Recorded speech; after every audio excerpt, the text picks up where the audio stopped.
Hello, friends. Robert Bevan here, author of the Caverns and Creatures series of comedy, fantasy novels, and short stories.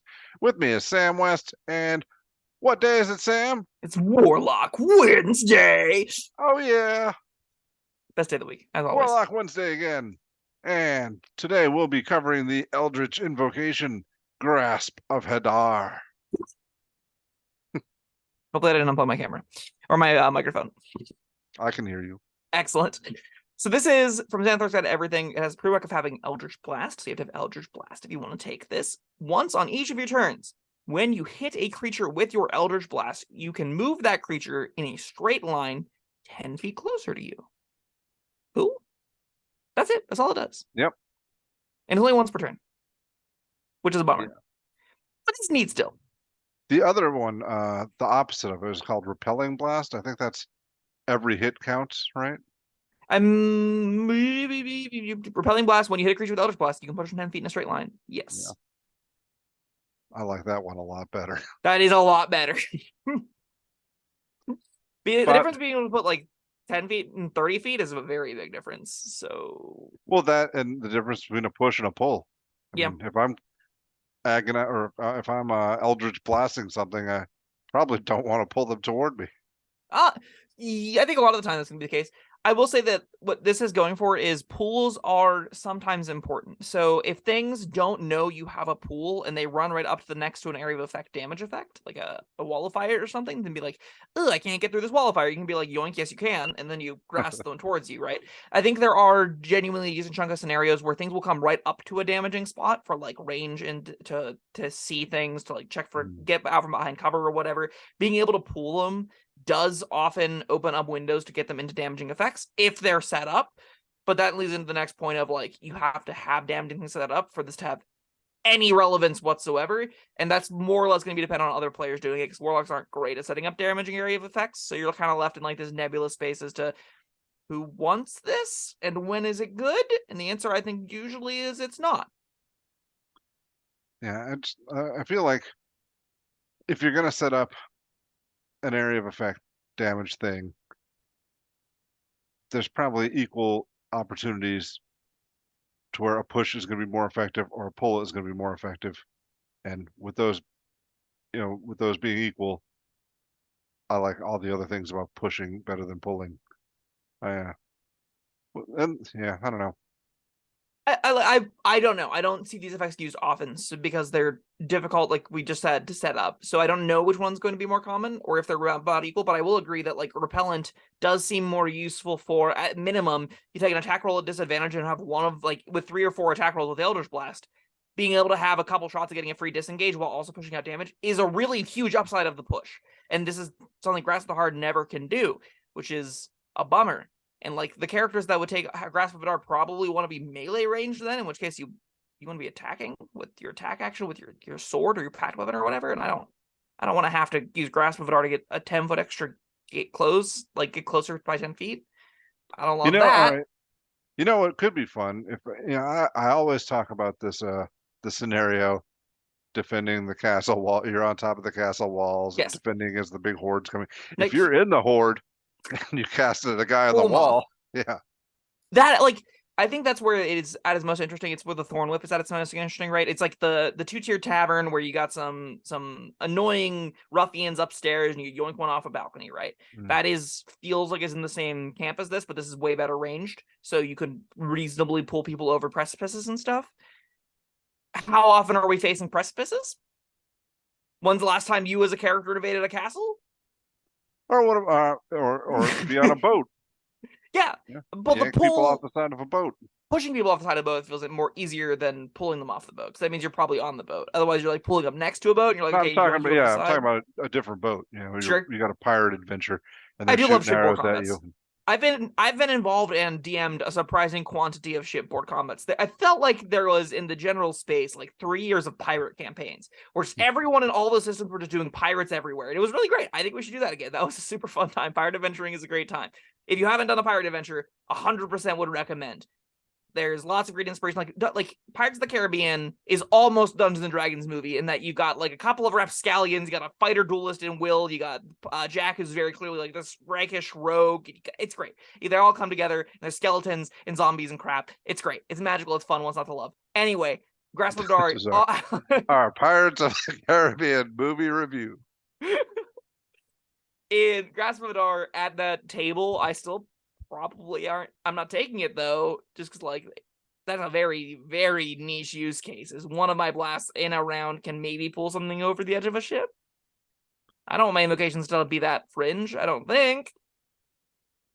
No, I mean, unless I'm taking this and repelling blast, because I've got some kind of warlock build that just cares The yo-yoer. Yeah, the yo-yoer. Like a Batman villain with a YY on your head, and you're just like, yeah, and just yoinking people all over the place. But no, I will take a bunch of pushes rather than one pull. Here's a question: Can you go for it? No, I was finished. Yeah. Oh, can you both Repelling Blast and Grasp of Hadar on the same Eldritch Blast? You're just trying to rip somebody in half, or what? No, I want to push them and pull them at the same time. I can't think of a reason why you wouldn't be able to. I can't. Well, doesn't it just amount to nothing? So it amounts to them having moved in and out of a space. So like a lot of spells will say on the first time a creature enters the space on a turn. So normally you have this issue where if you push them into it and they stay there, you have to get them out again somehow. And this could be a way to get them in and out of it with a single action, all right. Two which different is blasts. cute. Two different blasts then. Or the same blast. Why not the same blast? Because if it's just one blast and it both pushes and pulls, that just negates itself. It does nothing. Or it pushes and then pulls. No, because it happens at once. Does it? Or is it ordered? Is there a layers? Do we have a consistent rule system to give us the stack? Is it a first in, first out kind of system, or is it a mitigation one? Well, there is no first in, first out. There's nothing happening first or second. It's one blast. When you hit a creature with Eldritch Blast, you can push them 10 feet away from you in a straight line. And the other one says, once per turn, when you hit a creature with an Eldritch Blast, you can pull it 10 feet towards you. I think you would have to get a rules lawyer expert in here to be like, what actually happens whenever this occurs. In any case, it's very fringe and niche, and you shouldn't do it because it's a huge investment of garbage invocations that are worthless in almost every other environment. So I wouldn't recommend neither of these. But like, now what you could for do, the yo-yoer. What you could do though, one of the your multiple blasts you could pull, and the rest you push with, or choose not to. I'm gonna be the same blast, Bob. Like, you're right, that's more practical, but I want to be the same blast. I want to know the answer to the question. It's a dumb question. I like that. But like, okay, All of the right, Eldritch commenters, Blast, let us know. Yeah. Of the Eldritch Blast invocations, so we've got Spear, Grasp of Hadar, the slow one that just turns into an Array of Frost once per round, Repelling Blast, and Agonizing Blast. Are you ever taking this over any of the other four? All right, definitely not over Repelling Blast. Not over the slow one. I like the slow. I like that combination, slow and repel. What are the other ones? Spear, 300-foot range. Maybe. That's the closest, I think, and I also think that one's unusable. I don't think it's unusable. We've covered that one. That one we covered in depth. That's a good video. You should watch that video. Commenters, YouTube audience. It's a classic. Certified Bob and Sam banter occurs.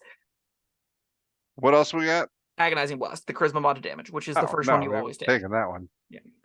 I don't know. I might take Repelling Blast first. But that's not Grasp of Hadar. What? We're talking about the pool one, right? And you're not taking that first on any character that's doing the Eldritch Blast build. No, right? I'm saying I might take Repelling Blast before I take Agonizing Blast. Sure. But I'm saying agnostic of that, we're not talking about Repelling Blast, we're talking about Grasp of Hadar, and that is clearly one of, if not the worst option, right? I understand, yes. That's one I'm probably never taking. But you said you always take Agonizing Blast first. And I stand by that statement. Well, I personally might not. I probably will. But sure. I like Repelling Blast. That's fair.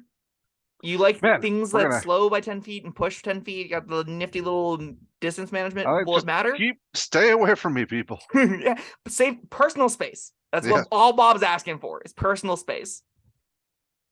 I truthfully don't think there's a character that exists that like will powerfully use this. I think if you want to play a build that isn't aimed at being powerful, that's aimed at having fun and pushing and pulling things around, maybe. But even that, like, there are other really fun invocations. If your goal is to have interesting and cool and not even powerful, just fun things to do, this is anywhere close to the top of my list. There's so many other interesting invocations that I would much rather have than this. So I think this makes it generously a 2. No, I take it back. This is a 1. I really don't think anyone should put this on their character sheet. I don't think the blasters want it. I don't think non-blasters want it. I think even if you're like a warlock that's doing the melee range thing and you want to get closer to people and you have a round to fire off Eldritch Blast anyway, the 10-foot difference in distance isn't going to change much. Just put Agonizing Blast in for your ranged option instead, and you're going to at least do a little bit more damage on your way there. I don't know. I feel like there's got to be a build out there that makes cool use of this. Some kind of melee warlock that's surrounded by. Oh, what about that? The cloak of flies, dude, or no, whatever. That's a different.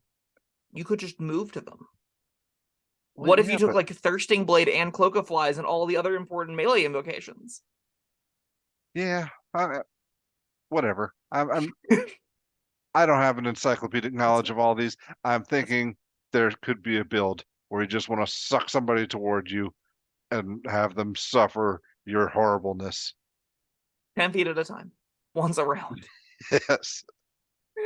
It's not a very efficient suck. Yeah. Well, all right. I was gonna give it a 1 bump above yours, but I'm glad you gave it a 1 because I don't really want to give it any higher than a 2. All right, that's fair. All right. I do think it has potential for someone who is a more creative builder than me. So, yeah, but I think Sam would agree. We would both love to hear your comments on it. What do you think of Grasp of Hadar? It's a cool name. All these invocations have cool names, and they Beef, but 5 fates. seldom live up to them. Yeah. All right. Well, that was Grasp of Hadar. Thank you, Sam, and thank you, everyone, for joining us. We'll see you next time. Bye-bye. Thank you for watching. If you found this helpful, informative, or entertaining, I'd really appreciate it if you hit the like button below. You needn't smash it, a gentle tap will suffice. If you want to see more videos like this, subscribe to the channel.